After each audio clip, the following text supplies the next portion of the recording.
Hello friends, welcome to மக்கள் சேவை channel. இன்றைக்கி நம்ம ஒரு சூப்பரான இன்ஃபர்மேஷன் பற்றி தான் பார்க்க போகிறோம்.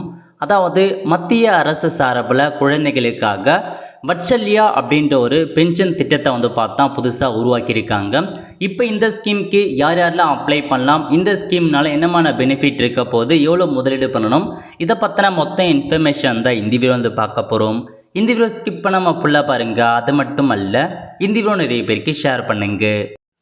ஓகே, மத்திய அரசு சார்பில் யூனியன் ஃபினான்ஸ் மினிஸ்டர் அவர்கள் என்பிஎஸ் வத்சல்யா அப்படின்ற ஒரு புதிய பென்ஷன் திட்டத்தை 14 செப்டம்பர் 2024 அன்னைக்கு பார்த்தா தொடங்கி வச்சுருக்காங்க. இந்த திட்டத்துக்கான முக்கிய நோக்கம் என்ன அப்படின்னா, குழந்தைகளுடைய எதிர்காலத்துக்காக இந்த பென்ஷன் திட்டம் உதவும். அதன் காரணமாக வத்சல்யா திட்டத்தை மத்திய அரசு தொடங்கி வச்சுருக்காங்க. ஸோ இப்போ இதை பற்றி நம்ம பார்க்கலாம். ஓகே, அதாவது என்பிஎஸ் வத்சல்யா பென்ஷன் ஸ்கீம் தான் கொண்டு வந்திருக்காங்க. நேஷ்னல் பென்ஷன் ஸ்கீமில் வத்சல்யா அப்படின்ற ஒரு புதிய ஆப்ஷன் ஆட் பண்ணியிருக்காங்க. இது யாருக்கு பொருந்தும் அப்படின்னா, பிறந்த குழந்தை முதல் 18 வயசுக்குள்ளே இருக்காங்க பாருங்க, அவங்க இந்த பென்ஷன் ஸ்கீமுக்கு தாராளமாக அப்ளை பண்ணலாம்.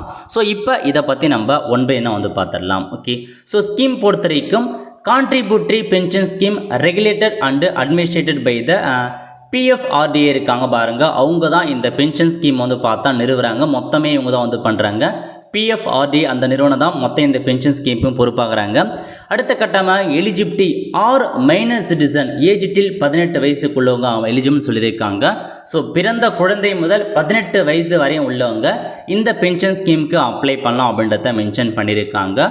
So operation account open in the name of minor and operate by guardian. So உங்கள் அக்கௌண்ட் பார்த்தா அந்த மைனருக்குடைய அக்கௌண்ட் நேமில் ஓப்பன் பண்ணப்படும். ஸோ யார் அந்த அக்கௌண்ட் ஆப்ரேட் பண்ணாங்க அப்படின்னா, சம்மந்தப்பட்ட கார்டியன், அவங்க ஃபாதரோ மதரோ யாராச்சும் ஒருத்தர் பார்த்தா கார்டியனாக இருந்து அந்த அக்கௌண்ட்டை நீங்கள் மெயின்டைன் பண்ணிக்கலாம்.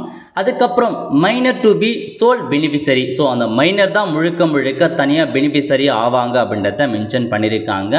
ஸோ இந்த அக்கௌண்ட்டை நம்ம எங்கே ஓப்பன் பண்ணலாம் அப்படின்னா, the NPS for minor account can be open through point of presence register with PFRDA either online or physical மோன்னு சொல்லியிருக்காங்க. ஸோ எல்லா பேங்க்லேயுமே, போஸ்ட் ஆஃபீஸ்லையுமே, பென்ஷன் ஃபண்ட்லேயுமே இந்த உங்களுக்கு அக்கௌண்ட் ஓப்பன் பண்ணி தரும். அல்லது நீங்கள் பார்த்தா வெப்சைட் கொடுத்துருக்காங்க பாருங்கள், NPS website, national pension scheme போர்ட்டில் இருக்க பாருங்கள், ஆன்லைன் மூலமாக நீங்களே அக்கௌண்ட் ஓப்பன் பண்ணி இந்த ஸ்கீமுக்கு அப்ளை பண்ணலாம் அப்படின்றதையும் மென்ஷன் பண்ணியிருக்காங்க. ஓகே, ஸோ அப்ளை பண்ணுற தேவையான டாக்குமெண்ட்ஸ் கொடுத்துருக்காங்க பாருங்கள். Date of birth proof of the minor, அதாவது அந்த மைனர் யார் பேரில் நீங்கள் இந்த அக்கௌண்ட் கிரியேட் பண்ணுறீங்க, ஸ்கீம் ஓப்பன் பண்ணுறீங்களோ அவங்களுக்கு நீங்கள் டேட் ஆஃப் பர்த்துக்கான ப்ரூஃபை நீங்கள் அட்டாச் பண்ணுற மாதிரி இருக்கும். ஒன்று அவங்க பர்த் சர்டிஃபிகேட் அல்லது உங்களுக்கான டிசி அல்லது பார்த்தா அந்த சர்டிஃபிகேட்லாம் இருக்க பாருங்கள், மெட்ரிகுலேஷனுக்கான மார்க் ஷீட்டு அல்லது பார்த்தா பேன் கார்டு, பாஸ்போர்ட், ஏதாச்சும் ஒரு டாக்குமெண்ட்ஸை டேட் ஆஃப் பர்த்துக்கு ப்ரூஃபாக நீங்கள் அட்டாச் பண்ணுற மாதிரி இருக்கும். அதுக்கப்புறம் கார்டியனுக்கான KYC கண்டிப்பாக நீங்கள் சப்மிட் பண்ணுற மாதிரி இருக்கும். அதுக்கான ப்ரூஃபாக ஸோ ஐடென்டிட்டி ப்ரூஃப் மற்றும் அட்ரஸ் ப்ரூஃபை சப்மிட் பண்ணுங்கள். Aadhaar card, driving licence, passport, voter ID card, job card, அதுக்கப்புறம் நேஷனல் பாப்புலேஷன் ரெஜிஸ்டர், இது எல்லா டாக்குமெண்ட்ஸுமே ஏதாச்சும் ஒன்று நீங்கள் அட்டாச் பண்ணால் போதுமானது. அது கார்டியன், ஸோ உங்களுடைய பேரண்ட்ஸ், அதாவது ஃபாதரோ மதரோ நீங்கள் டாக்குமெண்ட் சப்மிட் பண்ணுற மாதிரி இருக்கும். ஏதாச்சும் ஒரு டாக்குமெண்ட் சப்மிட் பண்ணுங்கள். ஒருவேளை நீங்கள் பார்த்தீங்கன்னா NRIயாக இருக்கீங்க, அந்த மாதிரி இருக்கவங்க அவங்களுக்கான டாக்குமெண்ட்ஸ் நீங்கள் சப்மிட் பண்ணுற மாதிரி இருக்கும். ஓகே, ஸோ அந்த பென்ஷன் அக்கௌண்ட் ஓப்பன் பண்ணுற பிறகு ப்ரான் அப்படின்ற ஒரு நம்பர் கொடுப்பாங்க. அந்த நம்பர் யார் பேரில் கொடுக்குறாங்க அப்படின்னா, மைனர், ஸோ யார் நேமில் இந்த ஸ்கீம் ஓப்பன் பண்ணுறீங்களோ அந்த மைனர் நேம்லேயே இந்த ப்ரான்கான நம்பர் கிடைக்கும் அப்படின்றத மென்ஷன் பண்ணிட்டாங்க. ஸோ எல்லா பென்ஷன் ஸ்கீம்லேயும் அந்த ப்ரான் நம்பர் அவசியமானது. நெக்ஸ்ட்டு கான்ட்ரிபியூஷன், நீங்கள் இந்த பென்ஷன் திட்டத்துக்கு எவ்வளோ அமௌண்ட் கான்ட்ரிபியூஷன் பண்ணலாம் அப்படின்னா, மினிமம் 1000 ரூபாய் பார்த்தா கொடுத்துருக்காங்க பேர் ஆனம்க்கு. ஸோ வருஷத்துக்கு மினிமம் நீங்கள் 1000 ரூபாய் முதலீடு செஞ்சால் போதுமானது. பட் அதிகபட்சமாக நீங்கள் எவ்வளோ வேணாலும் முதலீடு செய்யலாம். 10,000 பண்ணலாம், 20,000 பண்ணலாம், 5,000 பண்ணலாம். ஸோ உங்களுடைய விருப்பப்படி நீங்கள் பண்ணலாம். பட் மினிமம் நீங்கள் வருஷத்துக்கு 1000 ரூபாய் நீங்கள் முதலீடு பண்ணுற மாதிரி இருக்கும். அதிகபட்சமாக எவ்வளோ வேணாலும் நீங்கள் முதலீடு பண்ணலாம். Okay, so next pension fund selections கொடுத்துருக்காங்க பாருங்கள். Guardian can choose any one of the pension fund register with PFRDA கொடுத்துருக்காங்க. அதாவது நீங்கள் நிறையா பென்ஷன் ஸ்கீம் இருக்குது, நீங்கள் கார்டியன் ஆகி நீங்கள் ஏதாச்சும் உங்களுடைய செலெக்ஷன்ஸ் அடிப்படையில் நீங்கள் செலெக்ஷன் பண்ணலாம் அப்படின்றத மென்ஷன் பண்ணியிருக்காங்க. ஓகே, ஸோ உங்கள் அமௌண்ட்டு இன்வெஸ்ட்மெண்ட் சாய்ஸ் கொடுத்துருக்காங்க பாருங்கள். ஃபஸ்ட்டு டிஃபால்ட் சாய்ஸ், அதாவது மாட்ரேட் லைஃப் சைக்கிள் ஃபண்டுன்னு சொல்லுவாங்க. 50% ஈக்விட்டியை பொறுத்த வரைக்கும் எதில் உங்களுக்கு முதலீடு பண்ணுறாங்க அப்படின்னா, ஸ்டாக் மார்க்கெட்லாம் இருக்குது பாருங்கள், அதில் தான் அந்த ஈக்விட்டிக்கான அமௌண்ட்டை முதலீடு பண்ணுவாங்க. இதில் 50% பார்த்தா உங்களுக்கு கான்ட்ரிபியூஷன் கிடைக்கும் மென்ஷன் பண்ணியிருக்காங்க. மாட்ரேட் லைஃப் சைக்கிளில் இது, அதாவது அப் டு 35 ஏஜ் வரைக்கும் உங்களுக்கு 50% ஈக்விட்டி ஈக்விட்டி அதில் வந்து பார்த்தா ஷேர் பண்ணுவாங்க. 35 வயசு மேலே போகுது அப்படின்னா பெர் இயருக்கு 2% வந்து பார்த்தா உங்களுக்கு பர்சன்டேஜ் குறைச்சிட்டே வருவாங்க. அதையும் ஞாபகம் வச்சுக்கோங்க. ஸோ மாட்ரேட் லைஃப் சைக்கிள் ஃபண்டை பொறுத்த வரைக்கும் ஈக்விட்டி ஸ்டாக் மார்க்கெட்டில் உங்கள் பணத்தை இன்வெஸ்ட்மெண்ட் பண்ணி அதன் மூலமாக உங்களுக்கு ரிட்டர்ன்ஸ் இருக்கும்.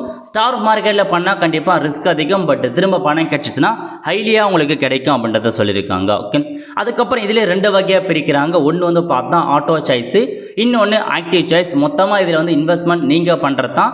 ஸோ இன்வெஸ்ட்மெண்ட் சாய்ஸ் ஒன்று வந்து டிஃபால்ட் சாய்ஸாக கொடுத்துருக்காங்க.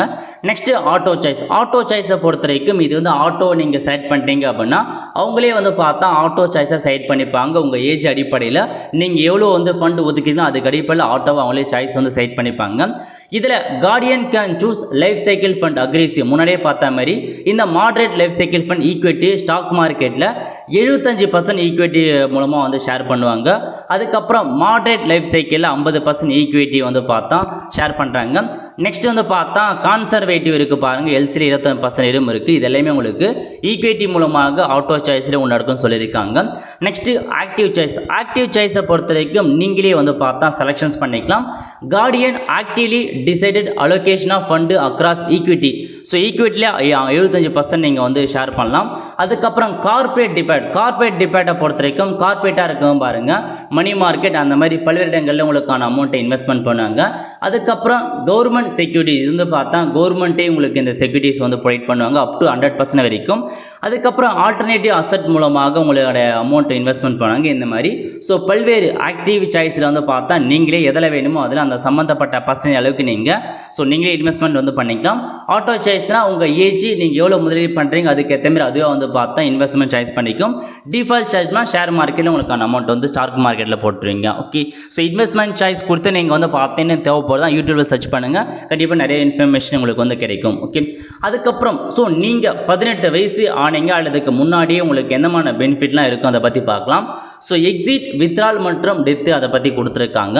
அதாவது partial withdrawal up to 25% of contribution on declaration basis after lock in period of 3 years of education, specified illness மற்றும் டிசபிலிட்டி ஆஃப் கொடுத்துருக்காங்க. அதாவது நீங்கள் 18 வயசுக்கு மேலே தான் உங்களால் ஃபுல் அமௌண்ட் வந்து கிளைம் பண்ண முடியும். ஸோ 18 வயசுக்குள்ள வரைக்கும் ஒன்ஸ் நீங்கள் வந்து இப்போ இந்த பென்ஷன் ஸ்கீமில் அக்கௌண்ட் வந்து துவங்கி 3 வருஷம் ஆயிடுச்சு அப்படின்னா அதுக்கப்புறம் உங்களுக்கு ஏதாச்சும் எமர்ஜென்சிக்கு தேவைப்படுது அப்படின்னா நீங்கள் கான்ட்ரிபியூட் பண்ண அமௌண்ட்லேருந்து 25% அமௌண்ட்டை நீங்கள் எடுத்துக்கலாம் அப்படின்றத சொல்லியிருக்காங்க. எதை காரணமாக எடுக்கலாம்னா எஜுகேஷன் பர்பஸ்க்காக எடுத்துக்கலாம். ஏதாச்சும் வந்து இல்னஸ் வந்துருச்சு அல்லது வந்து பார்த்தா டிசபிலிட்டியாக இருக்கீங்கன்னா அந்த மாதிரி அமௌண்ட்டை நீங்கள் எடுத்துக்கலாம். ஸோ 18 வயசுக்கு முன்னாடியே நீங்கள் 25% அமௌண்ட்டை 3 தடவை நீங்கள் எடுத்துக்கலாம் அப்படின்றத சொல்லியிருக்காங்க. ஸோ நீங்கள் எவ்வளோ அமௌண்ட் கான்ட்ரிபியூஷன் பண்ணுறீங்களோ அதுலேருந்து 25% அமௌண்ட்டை எஜுகேஷனுக்காகவும் ஏதாச்சும் இல்னஸ்க்காகவும் டிஃப்ரெண்ட் 7%க்காகவும் நீங்கள் எடுக்கலாம். 3 தடவை எடுக்கலான்றதை சொல்லியிருக்காங்க. ஸோ இதான் உங்களுக்கான இன்ஃபர்மேஷன். ஓகே, ஸோ 18 வயசு ஆகிறதுக்குள்ள வரைக்கும் 3 தடவை நீங்கள் இந்த மாதிரி ஏதாச்சும் எமர்ஜென்சிக்காக நீங்கள் வித்ரா பண்ணலாம் அப்படின்றத சொல்லியிருக்காங்க. ஒரு நல்ல இன்ஃபர்மேஷன். அதுக்கப்புறம் என்ன கொடுத்துருக்காங்க அப்படின்னா so next accumulated corpus is equal to or greater than 2 லட்ச ரூபாய். அதாவது உங்கள் கார்பஸ் அமௌண்ட் வந்து 2 லட்ச ரூபாய்க்கு மேலே இருக்குது அப்படின்னா நீங்கள் அந்த 18 வயசு முடிஞ்சதுக்கப்புறம் 80%க்கான அமௌண்ட்டை வந்து பார்த்தா ஆனுட்டி, ஸோ வருடம் உங்களுக்கு நீங்கள் எடுக்கிறதுக்கு நீங்கள் வச்சுக்கலாம். மீதி இருக்க அமௌண்ட்டை வந்து பார்த்தா மொத்தமாக எடுத்துக்கலாம் அப்படின்றத மென்ஷன் பண்ணியிருக்காங்க.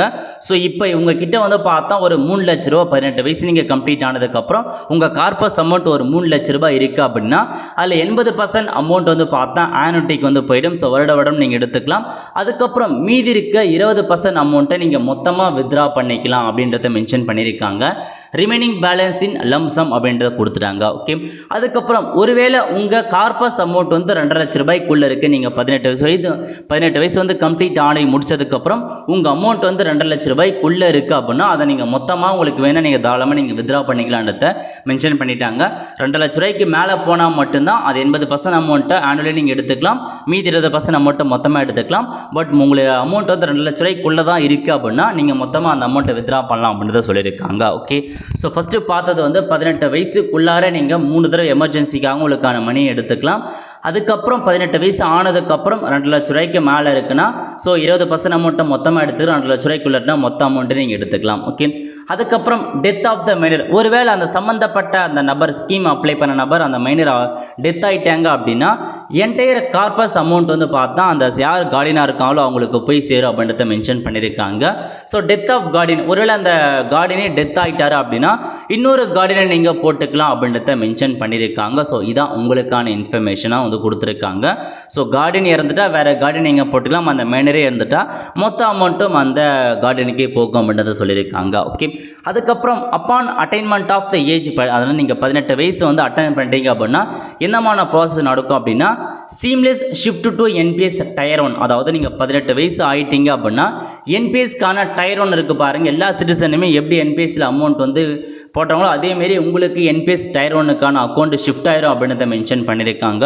ஒன்ஸ் நீங்கள் 18 வயசு ஆனதுக்கப்புறம் நீங்கள் திரும்ப கேஒய்சி உங்கள் பேரில் அந்த மைனர் பேரில் நீங்கள் கேஒய்சி நீங்கள் அப்டேட் பண்ணுற மாரி இருக்குன்றதை மென்ஷன் பண்ணியிருக்காங்க. ஸோ இதான் உங்களுக்கான இன்ஃபர்மேஷன். ஓகே, ஸோ இன்னும் இதான் இப்போதைக்கு கொடுத்துருக்க இன்ஃபர்மேஷன்ஸ் இதுதான். ஸோ தெளிவாக பார்த்துட்டு உங்கள் குழந்தைக்கு இந்த பென்ஷன் ஸ்கீமில் நீங்கள் ஸோ பண்ணலாமா முதலீடு பண்ணலாமா வேணாமான்னு தான் டிசைட் பண்ணிக்கோங்க. வருஷத்துக்கு 1000 மட்டும்தான் போதுமானது. ஸோ 18 வயசுக்குள்ள வரைக்கும் உங்களுக்கு ஏதாச்சும் தேவைப்படுது எமர்ஜென்சிக்கு அமௌண்ட் எடுத்து 18 வயசு ஆனதுக்கப்புறம் நீங்கள் அந்த அக்கௌண்ட்டை க்ளோஸ் பண்ணிட்டு நீங்கள் அமௌண்ட் எடுத்துக்கலாம், அல்லது நீங்கள் இன்னொரு பென்ஷன் ஸ்கீம் போகிறீங்கன்னா நீங்கள் தாராளமாக வந்து போய்க்கலாம். ஓகே, ஸோ இதான் இன்ஃபர்மேஷன். நீங்கள் எவ்வளோ முதலீடு பண்ணுறீங்களோ அதுக்கு ஏற்ற மாதிரி உங்களுக்கு ரிட்டர்ன்ஸ் வந்து இருக்க போது அதுக்கு ஏற்ற மாதிரி பார்த்துக்கோங்க. ஸோ இன்வெஸ்ட்மெண்ட் சார்ஜ் என்ன அப்படின்றத மென்ஷன் பண்ணுங்கள். ஓகே, ஸோ இப்போ இதனால் நமக்கு என்னென்ன யூசஸ் இருக்க போகுது அப்படின்னா ப்ரொடக்ஷன் மற்றும் செக்யூரிட்டி, நீங்கள் இந்த ஸ்கீம் மூலமாக பெனிஃபிட் ஆகிறது மூலம் ஒரு ப்ரொடக்ஷன்ஸ் இருக்குது, ஒரு செக்யூரிட்டி இருக்குது. நெக்ஸ்ட்டு ஃபினான்ஷியல் நீங்கள் கொடுக்குற அமௌண்ட்டுக்கு அவங்க ரெஸ்பான்சிபிலிட்டியாக இருப்பாங்க அப்படின்றத மென்ஷன் பண்ணியிருக்காங்க. லாங் டேர்ம் இன்வெஸ்ட்மெண்ட், ஸோ கடைசி லாங் டேர்ம் வரைக்கும் இந்த இன்வெஸ்ட்மெண்ட் உதவும். ஃபினான்ஷியல் பிளானிங், ஸோ ஃபியூச்சர் அளவுக்கு நீங்கள் ஃபினான்ஷியல் பிளானிங் பண்ணலாம்.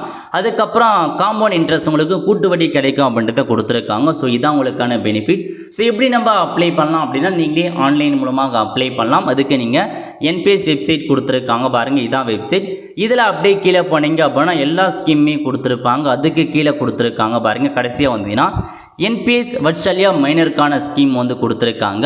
இதுக்கு நீங்கள் எப்படி அப்ளை பண்ணலாம் அப்படின்னா easy and multiple registration options கொடுத்துருக்காங்க. ஆதார் மூலமாக பண்ணலாம், டிஜிலாக்கர் மூலமாக பண்ணலாம், அதுக்கான ஆப்ஷன்ஸ் கொடுத்துருக்காங்க. டாக்குமெண்ட் டாக்குமெண்ட் அப்படின்ற ஆப்ஷன் நீங்கள் வந்து கிளிக் பண்ணால் இப்போ நீங்கள் ஆதார் மூலமாக அக்கௌண்ட் கிரியேட் பண்ண போகிறீங்க அப்படின்னா அப்படியே பார்த்த மாரி மைனருக்கு டேட் ஆஃப் பர்த் ஒரு ப்ரூஃப் ஆகும். ஸோ கார்டியனுக்கு ஏதாச்சும் ஒரு ப்ரூஃப் சப்மிட் பண்ணுற மாதிரி இருக்கும். இதுவே நீங்கள் வந்து பார்த்தா டிஜிலாக்கர் மூலமாக பயன்படுத்த போகிறேன்னா அதுக்கும் என்னென்ன டாக்குமெண்ட்ஸ் கொடுத்துருக்காங்க. பேன் கார்டு வச்சு பண்ண போனால் அதுக்கும் டாக்குமெண்ட்ஸ் வந்து கொடுத்துருக்காங்க. ஓகே, ஸோ ரெஜிஸ்டர் நவ் அப்படின்ற ஆப்ஷன் நீங்கள் வந்து கிளிக் பண்ணதுக்கப்புறம் இந்த மாதிரி தான் ஓப்பன் ஆகும். இனிஷியல் ப்ராசஸ் ஆஃப் ரெஜிஸ்ட்ரேஷன், அதாவது கார்டியன் யாராக இருக்காங்க, உங்கள் ஃபாதர் மதர் கார்டியனாக இருக்கீங்கன்னா உங்கள் இன்ஃபர்மேஷன்ஸ் நீங்கள் வந்து ஃபில் பண்ணுற மாதிரி இருக்கும். உங்கள் டேட் ஆஃப் பர்த், அதுக்கப்புறம் உங்களுடைய PAN number, mobile number, mail எல்லாம் கொடுத்துட்டு பிகின் ரெஜிஸ்ட்ரேஷன் அப்படின்ற ஆப்ஷன் நீங்கள் வந்து கிளிக் பண்ணால் உங்கள் கேஒய்சியை நீங்கள் வந்து கொடுக்குற மாதிரி இருக்கும். ஆதார் பேஸில் கேஒய்சி வந்து பார்த்தா நீங்கள் வந்து சப்மிட் பண்ணுற மாதிரி இருக்கும். சப்மிட் பண்ணி முடிச்சதுக்கப்புறம் டாக்குமெண்ட்ஸ் அப்லோட் பண்ணிட்டு உங்களுடைய அந்த யார் குழந்தையாக இருக்காங்க, ஸ்கீம் யார் பெனிஃபிட்டாக இருக்காங்களோ அவங்க நேமு, அந்த date of birth proof upload பண்ணிட்டு அந்த 1000 ரூபாய் நீங்கள் எவ்வளோ இன்வெஸ்ட்மெண்ட் பண்ண போகிறோம் அதை இன்வெஸ்ட்மெண்ட் பண்ணி முடிச்சதுக்கப்புறம் உங்களுக்கான ப்ரான் நம்பர் வந்து ஓப்பன் ஆகிடும். ஸோ அதுக்கப்புறம் நீங்கள் அக்கௌண்ட் வந்து கிரியேட் பண்ணிடுவீங்க. ஓகே, ஒன்ஸ் ப்ரான் நம்பர் வந்தாவே உங்களுக்கான அமௌண்ட் வந்து கிரியேட் ஆச்சுன்னு அர்த்தம்.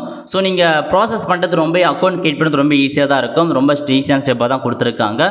ஸோ கண்டிப்பாக விரைவில் நான் உங்களுக்கு வந்து எப்படி இந்த என்பிஎஸ் வட்சல்யா மூலமாக அக்கௌண்ட் துவங்குவது, எப்படி இன்வெஸ்ட்மெண்ட் பண்ணுறது அதை பற்றி நான் இன்ஃபார்ம் பண்ணுறேன். ஸோ இப்போதைக்கு பேசிக்காக இதை பற்றின இன்ஃபர்மேஷன் நீங்கள் தெரிஞ்சு வச்சுக்கோங்க. அவ்வளோ தான் ஃப்ரெண்ட்ஸ், கண்டிப்பாக இந்த பிடிச்ச லைக் பண்ணுங்கள். அது மட்டும் அல்ல இந்த வீடியோ நிறைய பேருக்கு ஷேர் பண்ணுங்கள். அடுத்த ஒரு நிலையில் சந்திப்போம். நன்றி, வணக்கம்.